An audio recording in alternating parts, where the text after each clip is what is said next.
हम जो डूबेंगे सनम सब कुछ ले डूबेंगे। एक बात बताइए, आपका मकान कितने पिलर्स पर टिका हुआ है, यानी कि कितने खंभे हैं जो आपके मकान के वजन को संभालते हैं।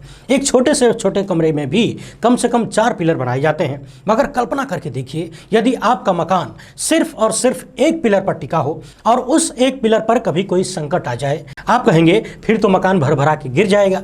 सवाल यह है कि क्या भारतीय जनता पार्टी का हाल उसी मकान की तरह होने लगा है, और क्या उसकी शुरुआत भी हो चुकी है? क्योंकि ऊपर से रंग रोगन करके नया और मजबूत दिखाने में तथा भीतर से मजबूत होने में बड़ा फर्क होता है। आंकड़ों में न जाते हुए बेहद आसान भाषा में मैं आपको बताऊंगा कि कैसे भारतीय जनता पार्टी भीतर से बेहद कमजोर होती हुई नजर आ रही है, और इसके बहुत सारे प्रमाण भी दिखाऊंगा। और जो नया वाला झटका बीजेपी को लगा है, उसे देखकर तो आप बिल्कुल ही यकीन कर लेंगे कि यह मकान सच में जर्जर होने की स्थिति में पहुंचने लगा है। और उससे भी बड़ी बात यह है कि 2014 के बाद से जिस प्रधानमंत्री मोदी को यह श्रेय मिलता था कि उन्होंने बीजेपी को दुनिया की सबसे बड़ी पार्टी बना दी और बेहद मजबूत स्थिति में ला दिया, अब कैसे वही नेता और उन्हीं की रणनीति अपनी ही पार्टी को बेहद कमजोर कर सकती है। इसके साथ ही बेहद आसान भाषा में आपको 2024 की थोड़ी सी तस्वीर भी दिखाएंगे। आज एक और महत्वपूर्ण सवाल उठाएंगे कि क्या नेताओं के मन में आम जनता के प्रति कोई सहानुभूति नहीं होती, यानी कि राजनीति चमकनी चाहिए, भले ही लोग आंखों के सामने दम तोड़ते रहें, मर जाएं, जल जाएं। बात उस नेता की भी करेंगे जो साल 2014 से ही पीएम मोदी के लिए सबसे बड़ा संकट और कंटक बना हुआ है। लेकिन अब वो संकट इतना बड़ा हो चुका है कि पीएम मोदी और पूरी की पूरी भाजपा मिलकर भी कुछ कर नहीं पा रही है, यानी कि हर एक दांव खुद ही उल्टा पड़ जा रहा है। बात कर्नाटक के चुनाव की भी करेंगे और कुछ इंटरेस्टिंग बातें आपके सामने रखेंगे जिन्हें गोदी मीडिया कभी नहीं रख सकता। इसके साथ ही आपको कर्नाटक चुनाव को लेकर एक ऐसी बात बताएंगे जिसमें कांग्रेस ने बीजेपी को तगड़ा वाला झटका दे दिया है, जिसकी कल्पना भी शायद बीजेपी ने नहीं की होगी। ऐसा वाला झटका कांग्रेस के घोषणा पत्र में दे दिया गया है। और वीडियो के अंत में एक सर्वे आपको दिखाऊंगा जिसे देखकर आपकी आंखें खुली की खुली रह जाएंगी। यकीन मानिए, वो सर्वे रिपोर्ट यदि खुद पीएम मोदी भी देखेंगे तो पसीना जरूर छूट जाएगा, क्योंकि हलक तो पहले से सूख चुका है, जबान पर ताला लग चुका है। वीडियो को अंत तक जरूर देखिएगा, ये सर्वे रिपोर्ट देखे बिना बिल्कुल भी मत जाइएगा। शुरू करने से पहले आप सभी से अनुरोध है कि यदि आप मैं पहली बार देख रहे हैं तो फेसबुक पर हमारे पेज को फॉलो और लाइक कर लीजिए, यूट्यूब पर सब्सक्राइब करके घंटा बजा दीजिएगा, वहीं बगल में ज्वाइन का बटन है, जल्द से जल्द लोकहित इंडिया को ज्वाइन भी कर लीजिए। देश में मीडिया के नाम पर अब सिर्फ सोशल मीडिया ही बचा है, तब तक बचा है जब तक आप जनता हमारे साथ है। हो सके तो इस क्यूआर कोड या फिर इस मोबाइल नंबर का प्रयोग करते हुए हमें आर्थिक सहायता भेजने का प्रयास करें, ताकि देश का मीडिया धन्ना सेठों और राजनीतिक दलों के चंगुल से आजाद रहे और देश की जनता की आवाज बुलंद होती रहे। इस वीडियो में जो भी बातचीत होगी बेहद आसान भाषा और सटीक होगी, यानी कि एकदम आम आदमी भी पूरी बात को समझ पाएगा। सबसे पहले मैं आपको एक सवाल पूछना चाहता हूं, किसी भी राजनीतिक दल या संगठन की मजबूती किस में निहित होती है? आप कहेंगे कि नेता में, पैसे में, या फिर उस सेठ में जो पैसा देता है, जो चंदा देता है, या फिर विचारधारा की मजबूती। लेकिन इन सबसे ज्यादा महत्वपूर्ण होता है कार्यकर्ता, क्योंकि नेता लोग भी पैसे का प्रयोग कार्यकर्ता के माध्यम से ही करते हैं। अपनी पार्टी के विचारों को जन जन तक पहुंचाने के लिए और लोगों को अपने पक्ष में करने के लिए सबसे महत्वपूर्ण कड़ी होती है कार्यकर्ता। मगर सोच कर देखिए, यदि कार्यकर्ता ही अपनी पार्टी से नाराज होने लगे, और वो भी ऐसे कार्यकर्ता जिन्होंने अपना पूरा जीवन एक राजनीतिक दल के लिए लगा दिया, यानी कि जब से राजनीतिक दल की शुरुआत हुई तब से जो व्यक्ति उस पार्टी में बना रहा, यदि इस लेवल के कार्यकर्ता नाराज होने लगे और इतने नाराज होने लगे कि केंद्रीयकृत शक्ति के बावजूद बगावत करने लगे, खुलकर बगावत करने लगे और पूरी कहानी जनता के सामने रखने लगे, तो आप इसके क्या मायने निकालते हैं? इसके मायने साफ है कि पार्टी की जड़ें कमजोर होने लगी हैं। एक और सवाल महत्वपूर्ण है कि कोई भी कार्यकर्ता अपनी पार्टी से नाराज होता क्यों है? जाहिर सी बात है, हर व्यक्ति कुछ भी करने से पहले उसमें अपना लाभ ढूंढता है, उसकी कुछ आकांक्षाएं होती हैं। लेकिन ये सब कुछ यदि पूरा ना हो या फिर उसके हक को कोई और मार ले जाए, कोई बाहरी आकर कब्जा कर ले, तो फिर कार्यकर्ता भीतर से टूटने लगता है। सवाल है कि क्या भारतीय जनता पार्टी के साथ भी वही वाला खेल शुरू हो गया है? वैसे तो व्यक्तिगत रूप से मैं बीजेपी के कई ऐसे जमीनी और दशकों पुराने कार्यकर्ताओं को जानता हूं जिनकी उम्र 60-65 के करीब है और उन्होंने अपना पूरा जीवन बीजेपी के लिए काम करते हुए बिताया है। मगर पिछले कई सालों से वे लोग भीतर ही भीतर कुढ़ते हुए नजर आते हैं। उनके मन में एक टीस है कि हमारी मेहनत को, हमारे बलिदान को आज की भारतीय जनता पार्टी की राजनीति ने नजरअंदाज कर दिया है। अब सबसे पहले उस झटके की बात कर लेते हैं जो भारतीय जनता पार्टी को लगा है। छत्तीसगढ़ में बीजेपी के सबसे वरिष्ठ आदिवासी नेता नंद कुमार साय ने पार्टी छोड़ दी है। आपको बता दें कि नंद कुमार साय 5 बार के सांसद और एक आयोग के अध्यक्ष के तौर पर काम कर चुके हैं और एक आदिवासी नेता के रूप में उनकी छत्तीसगढ़ में क्या महत्ता है इसको जरा जान लीजिए। छत्तीसगढ़ में 32% आदिवासी आबादी बताई जाती है बीबीसी की रिपोर्ट के अनुसार, और विधानसभा की बात करें तो 90 में से 29 सीटें आदिवासियों के लिए आरक्षित हैं। बाकी सीटों पर आदिवासी वोटों का कितना प्रभाव है उन्हें छोड़ दीजिए, 29 सीटें तो फिक्स हैं कि इस पर आदिवासी ही चुनाव लड़ेंगे, यानी कि मोटा मोटी 1/3 सीटों पर इनका जबरदस्त प्रभाव है।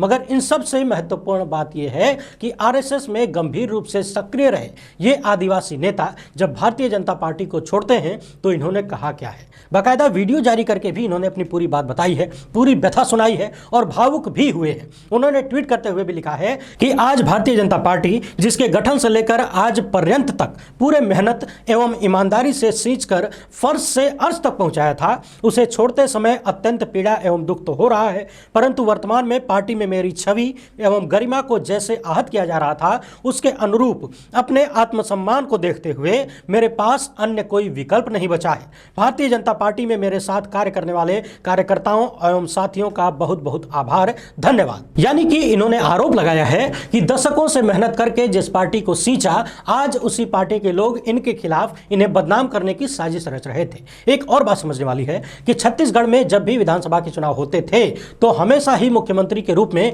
इनके नाम की भी चर्चा होती थी। आप इसी से इनके कद की पहचान कर सकते हैं। हालांकि इन्हें ज्यादातर केंद्र की राजनीति में ही रखा गया और भारतीय जनता पार्टी के लिए उससे भी बड़े झटके की बात यह है कि बीजेपी छोड़ने के तुरंत बाद इन्होंने कांग्रेस ज्वाइन कर ली है। यानी कि जो कांग्रेस छत्तीसगढ़ में आदिवासी वोटों को लेकर परेशान दिख रही थी अब उसे अपनी परेशानी का हल मिल गया है। वहीं बीजेपी के लोग लगातार यह दावा करते रहे कि हम लोग मना लेंगे, वापस ला लेंगे, लेकिन दूसरी तरफ बड़ा वाला खेल हो गया। बीजेपी का यह भी कहना है कि हमें आशंका है कि कहीं किसी तरह से इन्हें ब्लैकमेल तो नहीं किया गया है कांग्रेस द्वारा, लेकिन अब कुछ भी कहने सुनने का दौर खत्म हुआ। सच यह है कि दशकों पुराना भारतीय जनता पार्टी का सबसे वरिष्ठ आदिवासी नेता अब कांग्रेस का हो चुका है। अब बात कर लेते हैं प्रधानमंत्री मोदी की। 2014 के बाद से आप सभी ने महसूस किया होगा कि बीजेपी के सारे नेता चाहे वो किसी भी कद के रहे हों, यहां तक कि लाल कृष्ण आडवाणी जिनका रथ एक वक्त में स्वयं नरेंद्र मोदी हाँका करते थे, उन्हें भी मार्गदर्शक मंडल में डालकर किनारे कर दिया गया। यानी कि जो व्यक्ति भी पीएम मोदी के लिए चुनौती बन सकता था, चाहे वो मध्य प्रदेश के मुख्यमंत्री शिवराज सिंह चौहान हो, छत्तीसगढ़ के पूर्व मुख्यमंत्री रमन सिंह हो, महाराष्ट्र, राजस्थान, उत्तर प्रदेश, बिहार, आप किसी भी राज्य की बात कर लीजिए, मुरली मनोहर जोशी से लेकर अन्य बड़े बड़े नेताओं को भी किनारे लगा दिया गया। यहां तक कि केंद्र में जिन वरिष्ठ नेताओं को जगह दी गई, जैसे राजनाथ सिंह को ले लीजिए, उनका भी कितना महत्व रह गया है ये आए दिन चर्चा का विषय बना रहता है। पहले उन्हें गृह मंत्री बनाया गया, दूसरी बार ओहदा घटाकर रक्षा मंत्री बनाया गया, मगर इसके बाद भी उनकी सक्रियता किस प्रकार है, पार्टी में क्या अहमियत है, इस पर लगातार प्रश्न चिन्ह खड़े होते हैं। यानी कि पूरी की पूरी भारतीय जनता पार्टी की आत्मा को एक व्यक्ति में निहित कर दिया गया। कुछ समय के लिए यह प्रक्रिया तो लाभप्रद थी, मगर यह लाभ तब तक था जब तक पीएम मोदी पर बड़े बड़े सवाल खड़े नहीं हुए थे, बड़ा बड़ा दाग नहीं लगा था। मगर अब सवाल यह है कि क्या जो बात 2019 में थी वही बात 2024 में भी है, जिसका जवाब है बिल्कुल नहीं। बात और हालात दोनों बदल चुके हैं, बेहद गंभीर तरीके से बदल चुके हैं। कुछ मोटा मोटी बातें आपको बता दूं, 2019 के चुनाव में पीएम मोदी पर भ्रष्टाचार का कोई आरोप नहीं था। कहा जाता था कि वो परम पवित्र हैं, उनका है ही कौन जिसके लिए चोरी करेंगे, भ्रष्टाचार करेंगे। लेकिन अब उसका जवाब जनता के बीच पहुंचने लगा है और वो जवाब है गौतम अदानी के रूप में। और ये जवाब और भी ज्यादा पुख्ता तब हो जाता है जब पीएम मोदी महीनों गुजरने के बाद भी गौतम अदानी पर लगे दुनिया के सबसे बड़े कथित फ्रॉड पर कोई जवाब नहीं देते। लोग अब ये पूछने लगे हैं कि यदि कुछ गड़बड़ घोटाला नहीं है, यदि दाल में कुछ काला नहीं है, तो फिर पीएम मोदी इस मुद्दे पर जवाब क्यों नहीं देते। यानी कि जो छवि बेदाग थी अब उस पर दाग लग चुका है और बड़ा वाला दाग लग चुका है। दूसरी बात, 2022 तक किसानों की आय दोगुनी होनी थी।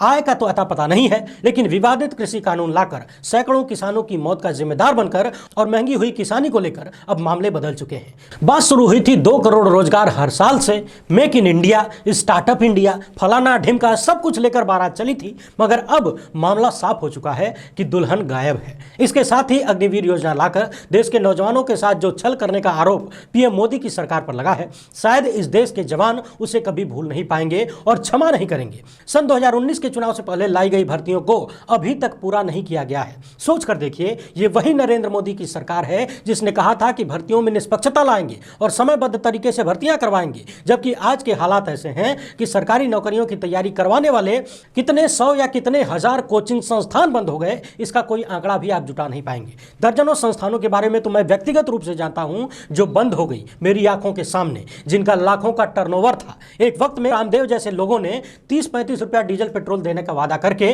पूरे देश को टोपी पहनाई, काला धन लाने का वादा करके पूरे देश को बेवकूफ बनाया। स्वयं पीएम मोदी ने कहा था कि काला धन वापस लाएंगे और काला धन यदि वापस आ गया तो आराम से हर भारतीय के खाते में 15-15 लाख आ जाएगा। उसका भी कुछ अता पता नहीं चला।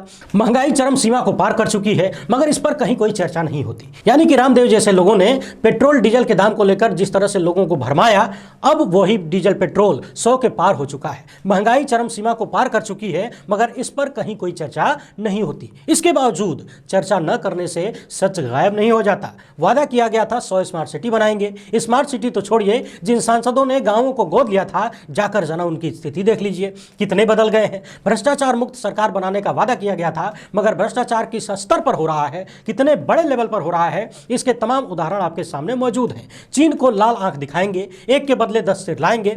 उस वक्त तो देश के लोगों ने इन बातों पर भरोसा किया था, लेकिन अब सारी कहानी सामने आ चुकी है। चीन हमारे देश की जमीन पर कब्जा किया है, यह भी नहीं बताएंगे। एक तरफ देश की रक्षा मंत्री मीटिंग में चीन से कहते हैं कि सीमा पर तनाव के बीच रिश्ते अच्छे नहीं हो सकते, और दूसरी तरफ प्रधानमंत्री मोदी जी कहते हैं कि न तो कोई घुसा है न कोई घुसा हुआ है। जबकि इस तरह की तमाम रिपोर्ट्स आ चुकी हैं कि किस तरह से चीन ने भारतीय जमीन पर कब्जा किया है, वो अपने गांव बसाए हैं और कई सारे पोस्ट भारत के कब्जे से बाहर हो चुके हैं। यानी कि राष्ट्रवाद से लेकर महंगाई और भ्रष्टाचार तक, बेरोजगारी तक कोई भी एक ऐसा प्रमुख मुद्दा नहीं बचा है जहां पर केंद्र की मोदी सरकार अपनी सफलता गिना सके। हाल ही में कर्नाटक पहुंचकर केंद्रीय गृह मंत्री अमित शाह ने विधानसभा के कुछ उम्मीदवारों को स्टेज पर सामने बुलाकर कहा कि आप इनका चेहरा देखकर वोट मत दीजिए, मोदी जी का चेहरा देखकर वोट दीजिए। कल्पना करके देखिए, फेडरल स्ट्रक्चर के साथ ये विश्वासघात नहीं तो क्या है। स्थानीय लोगों की जब कोई समस्या होगी तो वो अपने विधायक के पास जाएंगे या फिर पीएम मोदी के पास जाएंगे। क्या मोदी जी कर्नाटक के मुख्यमंत्री बनने जा रहे हैं? वैसे यूपी विधानसभा चुनाव के दौरान जनता के बीच भी यही बात निकल कर आ रही थी।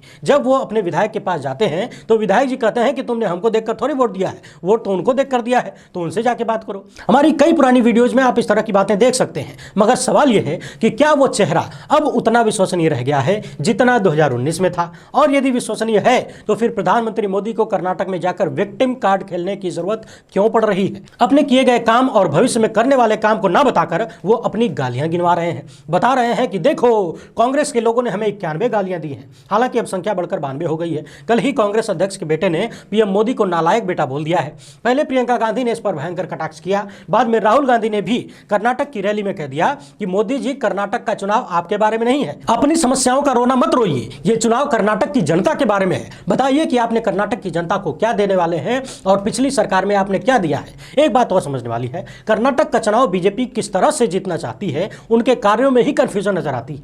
खबरों के अनुसार कर्नाटक में प्रचार में पीएम मोदी का चेहरा कम प्रयोग किया जा रहा है तस्वीरें, जबकि बीजेपी का शीर्ष नेतृत्व पीएम मोदी के चेहरे को ही सामने रख रहा है। मगर इन सब के बावजूद जिस तरह के चुनावी सर्वे कर्नाटक से आ रहे हैं वो साफ दर्शा रहे हैं कि बीजेपी बुरी तरह से हारने की कगार पर पहुंच सकती है। और मैंने पहले भी कहा था कि कर्नाटक का चुनाव बीजेपी और कांग्रेस दोनों का भविष्य तय करने वाला है, क्योंकि गोदी मीडिया चाहे जितना प्रयास कर ले, चाहे कर्नाटक की हार पर भले ही जेपी नड्डा की तस्वीर चिपका दे, लेकिन जन जन में एक बात पहुंच जाएगी कि अब मोदी जी का चेहरा उस तरह से काम नहीं कर रहा है। और एक बार यदि यह परसेप्शन उठ खड़ा हुआ तो फिर हाल ही में तेलंगाना समेत मध्य प्रदेश, राजस्थान, छत्तीसगढ़ में भी चुनाव होने वाले हैं, और ये सभी राज्य लोकसभा के चुनाव के हिसाब से काफी महत्वपूर्ण है। यानी यूं समझ लीजिए कि कर्नाटक में यदि भाजपा हार जाती है तो फिर 2024 के चुनाव में कहानी बहुत ही मुश्किल हो जाएगी। पिछली वीडियो में हमने कर्नाटक चुनाव में बीजेपी के घोषणा पत्र की चर्चा की थी, और आज ही कांग्रेस ने अपना घोषणा पत्र जारी किया है। बीजेपी के घोषणा पत्र में क्या क्या था, ज्यादातर मोटी मोटी बातें मैंने आपको बताया था, और बताया था कि बीजेपी ने किस तरह से जनता की मूल समस्याओं से अलग होकर कुछ मुद्दे रखे हैं, जैसे पीएफआई पर बैन लगाएंगे, एनआरसी लागू करेंगे, कॉमन सिविल कोड लाएंगे, इस तरह की तमाम सारी बातें। रोजगार की कहीं कोई चर्चा नजर नहीं आई, महंगाई और भ्रष्टाचार पर कोई बात नजर नहीं आई। आज ही कांग्रेस ने इन सब को तगड़ा वाला झटका देते हुए घोषणा पत्र जारी कर दिया है, और घोषणा पत्र में कुछ ऐसी बातें कह दी हैं जो बीजेपी के लिए निश्चित ही बड़ा झटका साबित हो सकती हैं। घोषणा पत्र में कांग्रेस ने बजरंग दल की तुलना पॉपुलर फ्रंट ऑफ इंडिया यानी पीएफआई से कर दी है, और कह दिया है कि अगर अगर उन्हें सत्ता में आने का मौका मिला तो वे इसे बैन कर देंगे, यानी कांग्रेस ने बजरंग दल को बैन करने का वादा कर दिया है। इसके साथ ही घोषणा पत्र में गृह ज्योति, गृह लक्ष्मी, अन्न भाग्य, युवा निधि एवं शक्ति की 5 गारंटी दोहराई गई है। 200 यूनिट निःशुल्क बिजली से लेकर 3 रुपया प्रति किलो गाय का गोबर खरीदने का वादा भी किया गया है। 10 किलो अनाज देने का वादा भी कांग्रेस ने किया है। हालांकि बीजेपी ने भी इसी तरह का वादा अपने चुनावी घोषणा पत्र में किया है। मगर सबसे बड़ी बात जो कांग्रेस के घोषणा पत्र में है वो है बेरोजगारी को लेकर। उन्होंने वादा किया है कि सभी स्नातकों को 1 माह में 3-3 हजार रुपए और डिप्लोमा धारकों को 1,500 हजार रुपए प्रति माह दिया जाएगा। इसके साथ ही महिलाओं के लिए निःशुल्क बस यात्रा का जो वादा बीजेपी ने किया था वही वादा कांग्रेस ने भी कर दिया है। और इन सब के बाद कांग्रेस अध्यक्ष मल्लिकार्जुन खड़गे ने कहा है कि मैं एक 6वां वादा कर रहा हूं और वो वादा ये है कि सरकार बनने के तुरंत बाद, यानी कि सरकार गठन के पहले दिन ही मंत्रिमंडल की पहली बैठक में लागू कर दिया जाएगा। आगे मल्लिकार्जुन खड़गे ने यहां तक कह दिया कि बीजेपी द्वारा पारित किए गए अन्यायपूर्ण सभी कानूनों तथा अन्य जन विरोधी कानूनों को भी सत्ता में आने के 1 वर्ष के भीतर ही रद्द कर दिया जाएगा। यानी कि यदि घोषणा पत्र के हिसाब से देखा जाए तो कांग्रेस के घोषणा पत्र ने बीजेपी के घोषणा पत्र को क्लीन बोल्ड कर दिया है। हाल ही में खबर आई थी कि महाराष्ट्र में अमित शाह की रैली में गर्मी और उमस की वजह से कई लोगों की मौत हो गई, कई लोग बीमार हो गए। अब पश्चिम बंगाल से खबर आ रही है कि अभिषेक बनर्जी की रैली के दौरान बिजली गिरने से टीएमसी के एक कार्यकर्ता की मौत हो गई और 25 लोग घायल हो गए। सवाल यह है कि क्या महाराष्ट्र में अमित शाह की रैली से पहले तापमान का अंदाजा नहीं था किसी को?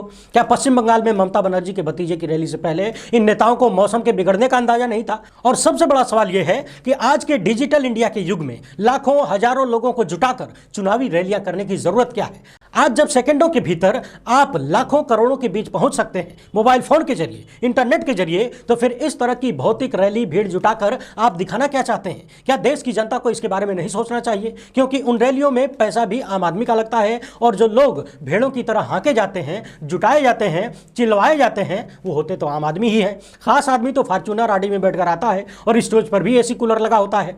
इस वक्त छत्तीसगढ़ में जिस आदिवासी नेता ने बीजेपी को झटका दिया है इसकी चर्चा खूब हो रही है। हालांकि गोदी मीडिया इसकी चर्चा नहीं करेगा, मगर यह झटका आने वाले दिनों में बीजेपी को लंबा चौड़ा नुकसान दे सकता है, ऐसा जानकारों का मानना है। पिछली बार भारतीय जनता पार्टी ने छत्तीसगढ़ की 11 लोकसभा सीटों में से 9 पर जीत हासिल की थी। सवाल यह है कि क्या यह आंकड़ा दोहराया जा सकता है और यदि ऐसा नहीं हुआ तो इसकी भरपाई कहां से होगी? और अब तक का सबसे महत्वपूर्ण मुद्दा, जिस मुद्दे ने भारतीय जनता पार्टी के लिए 2019 में जीत पर पॉलिश कर दिया था, यानी कि जीत को प्रचंड बना दिया था, वो था पुलवामा हमला और उसके बाद सर्जिकल स्ट्राइक का दावा। 2019 के चुनाव में जो पुलवामा हमला संजीवनी का काम कर रहा था, अब 2024 के लोकसभा चुनाव से पहले वही पुलवामा भारतीय जनता पार्टी और स्वयं प्रधानमंत्री मोदी के लिए ऐसी जगह का घाव बन गया है जो उन्हें उठने, बैठने और टहलने तक नहीं दे रहा है। जम्मू कश्मीर के पूर्व गवर्नर और वरिष्ठ भाजपा नेता सत्यपाल मलिक ने पुलवामा मामले पर पीएम मोदी और उस वक्त के गृह मंत्रालय पर जिस तरह के आरोप लगाए हैं वो इतने गंभीर हैं कि इतने दिन गुजरने के बाद भी